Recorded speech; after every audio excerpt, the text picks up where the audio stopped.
Somewhere in a warehouse in Pittsburgh, there was a stack of film cans marked for destruction. Inside one of them was the only surviving negative of one of the greatest films this country has ever made. Someone had written 2 words on the side: for destruction. That's how close we came to losing Wake in Fright forever. The editor, Anthony Buckley, spent years hunting for it, and he found it in Pittsburgh, in a bin, headed for the furnace, just in time. If he had been there a few months later, you would never have seen this film. I'm Matt Dolby, and this is a new thing we're doing, and it's called Late Fees. So here's the idea. We live in a streaming age. Everything is available, and none of it is owned. Most of it disappears the second a licensing deal lapses. And Late Fees is the opposite of that. It's about the films worth owning, the discs worth holding, and the restorations that take a film you thought you knew and show it to you properly for the first time. Because here's the thing about physical media. A film can be wiped from every platform overnight. The disc on your shelf doesn't care. Ask Wake in Fright. It nearly went in the furnace. So, every couple of weeks, I'm going to pull one release off the shelf and tell you whether it's worth your money. The film, the restoration, the extras, the object itself. All of it. And we're starting with a big one. This is John Grant, a handsome, intelligent, ambitious young school teacher. This is John Grant, an ugly, sweaty, desperate animal. What happened to John Grant? The outback happened to John Grant. He went on holiday and never came back. The outback, a strange place with strange names like Tibunda, Bundinyaba. Strange people like the constable. You clever blokes never like to stop in the one spot long, do you? Depends on the place. The doctor. I'm a doctor of medicine and a tramp by temperament. I'm also an alcoholic. The woman. The boys.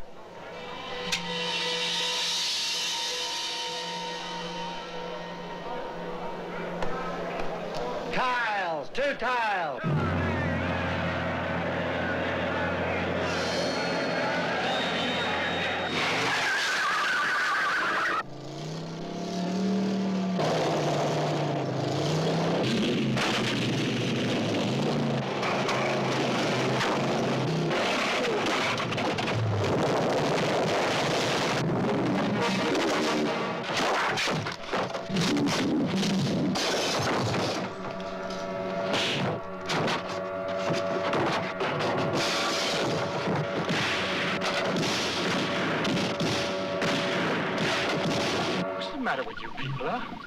You sponge on you burn your house down, murder your wife, rape your child, that's all right.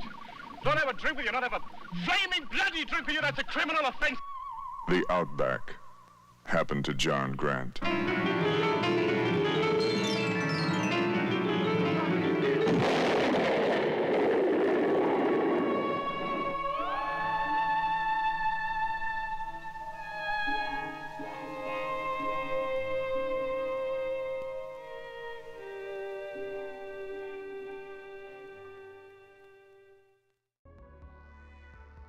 This is the one that I've been talking about, the Wake in Fright box set from Umbrella. And before we even open it, let's have a look at that slipcover. That's the palette of the film. Dust, heat, sunburn orange, that sick yellow light. They haven't prettied it up. They put the Yabba on the outside of the box and it tells you exactly what you're in for. The artwork's by a mob called Time Tomorrow, and they did the lot. the rigid case, the slip case, the books, the poster, one look, and it all belongs together. That's not an accident, it's design. And then you have the card that tells you everything inside. And here's the bit that I like. This one is number 1766 of 2000. Numbered and limited. I won't read the whole spiel, we'll just put the details up on the screen. Now, when you actually open it, there's a fair bit in here. And the thing that hits you first isn't the value, although the value is incredible, it's the care. Umbrella have sweated every detail of this pack, and more to the point, they've sweated the restoration. Right, first out, the novel, Kenneth Cook's Wake in Fright, the book that started it all, 1961. Well, you know what a book looks like, I won't insult you, it's a beautiful hardback, properly bound. And then this. This is not a pamphlet, this is a proper book. 150 odd pages on the making of the film. The ideas underneath it, the whole story. Essays, artwork, the lot. And right at the front, the screenplay itself, written by Evan Jones. Now, Evan Jones is a name worth sitting on for a second. Jamaican born, better known for his poetry than his films. He wrote a poem called The Song of the Banana Man that got taught in classrooms right across the Caribbean. And then he goes on to write screenplays. Escape to Victory, the one with Michael Caine, Stallone and Pele. Modesty Blaze, his surreal send-up of the James Bond films from the 60s. And this. Sit with that for a second. The most honest film ever made about the Australian outback was written by a Jamaican poet and directed by a Canadian, Ted Kotcheff.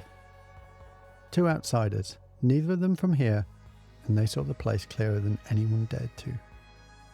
There's a whole spread of international posters and artwork in here too, and because overseas they didn't call it Wake in Fright, they called it Outback. Same film, completely different sell. You could lose an hour in that book, we'll come back to it. Then we've got the art cards. Lovely things, clean, crisp stills of the film. Done in the style of the old lobby cards they used to stick in the front of the cinema.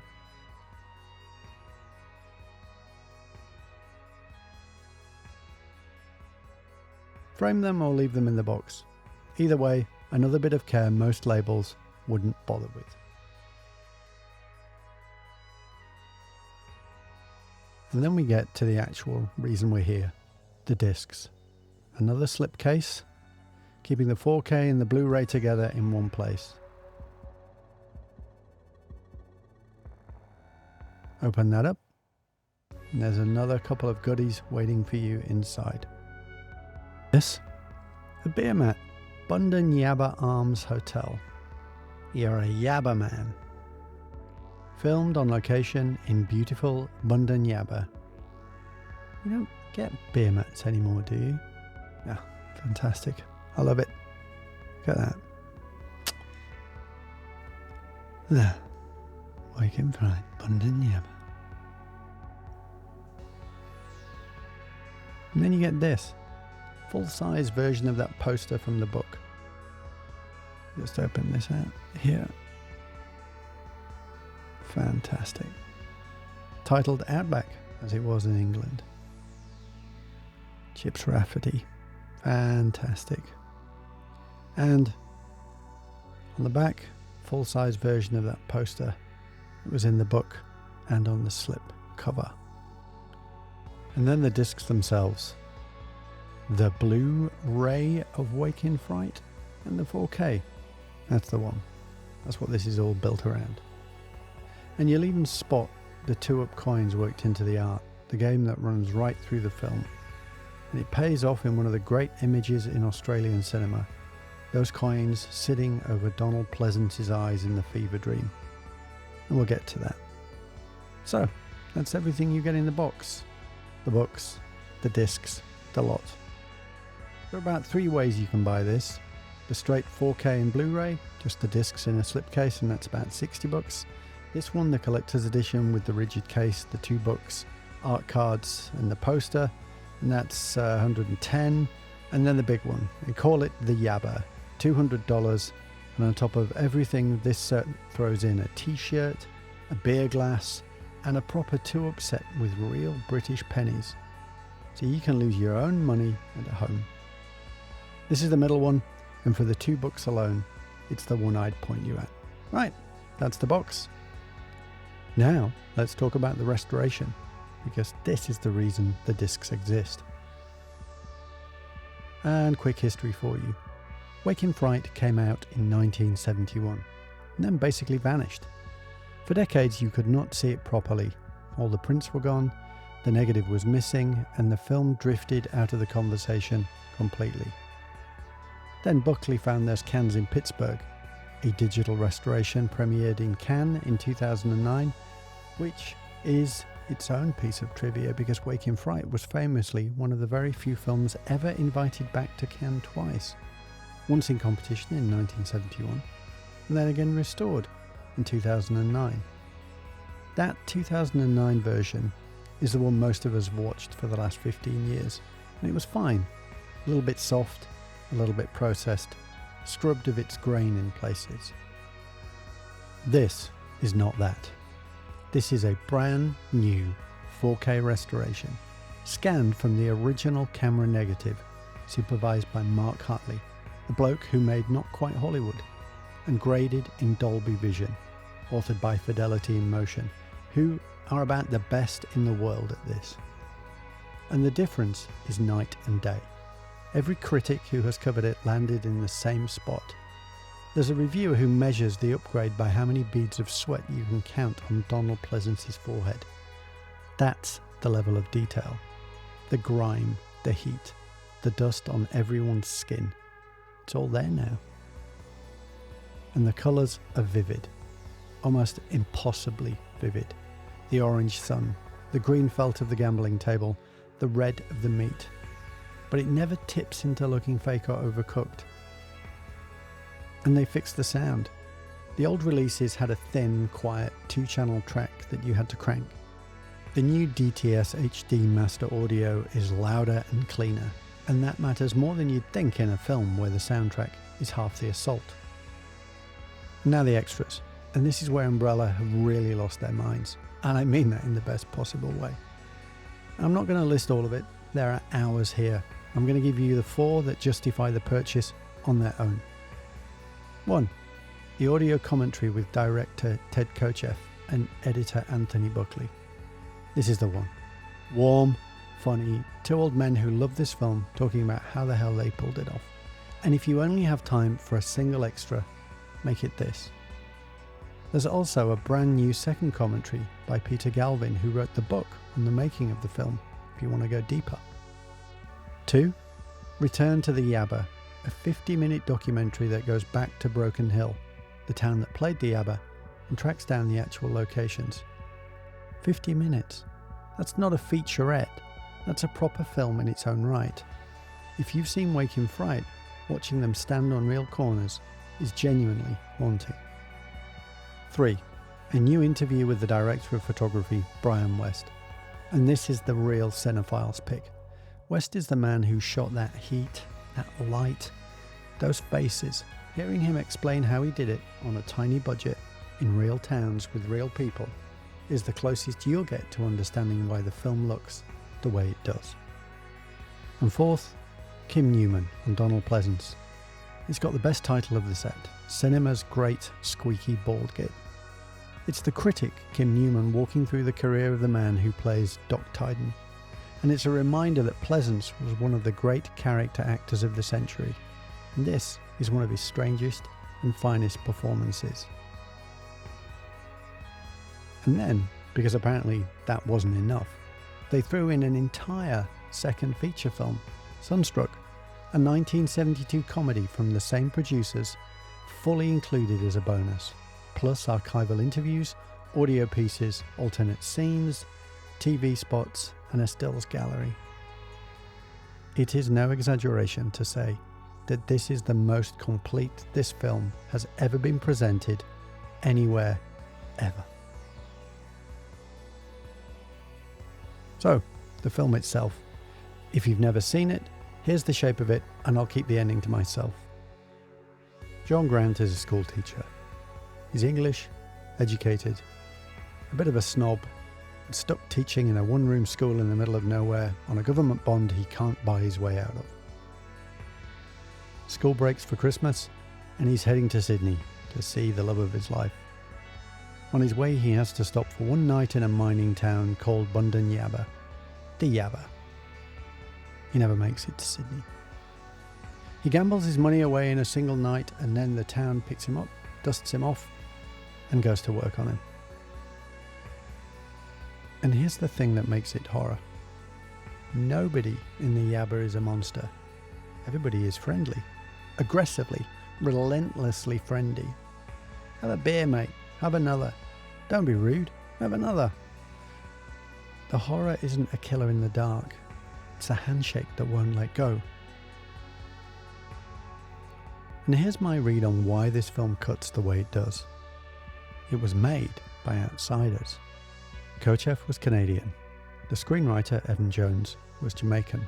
The cinematographer was English. None of them were from here. And that's exactly why they saw it clearly.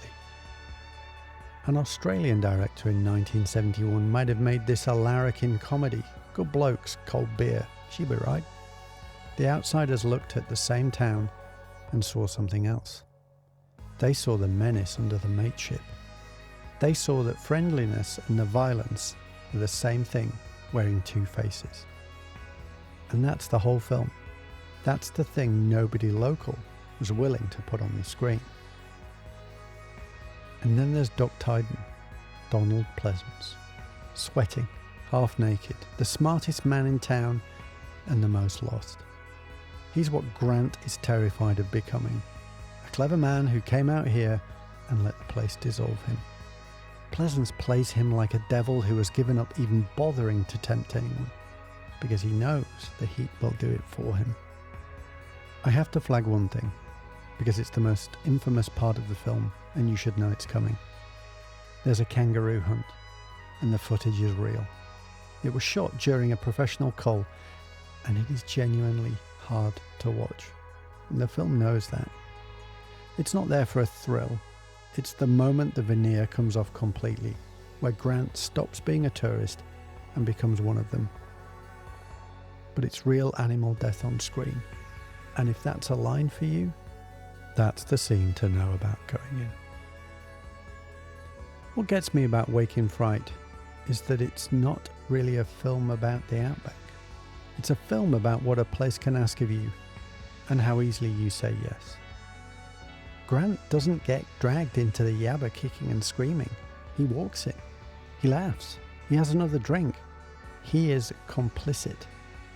And that's the part that stays with you.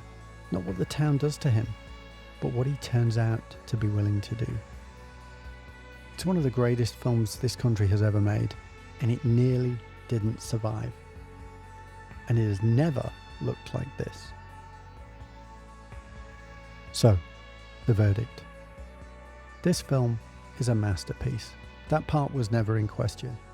The question Late Fees asks is whether the release does it justice. And this one does. What I keep coming back to is the care. Umbrella didn't just slap a new scan on a disc and call it a collector's edition. They reprinted the entire novel. They sent a crew back to Broken Hill. They tracked down the cinematographer. And they put the original screenplay in a hardback book. This is a release made by people who love this film and refused to cut a single corner. And you can feel it in your hands. If you only want the movie, the standard edition is $60 and the film looks incredible on it. But if you love this thing, the collector's edition is the one. $110, numbered, limited, and when it's gone, it's gone. I think it's worth every cent. That's the first Late Fees. If a film almost being thrown into a furnace doesn't convince you to start owning the things you love, I don't know what will. And in 2 weeks I'm pulling another one off the shelf, and it's one of my all-time favourite films. Australian, terrifying, and quietly one of the saddest films ever made, the 4K collector's box set of Lake Mungo. Until then, you can find Waking Fright and 3,500 other Australian and New Zealand horror films in the video vault at strangecountry.com.au. My name's Matt Dolby, and this has been Late Fees. Don't forget to rewind the tape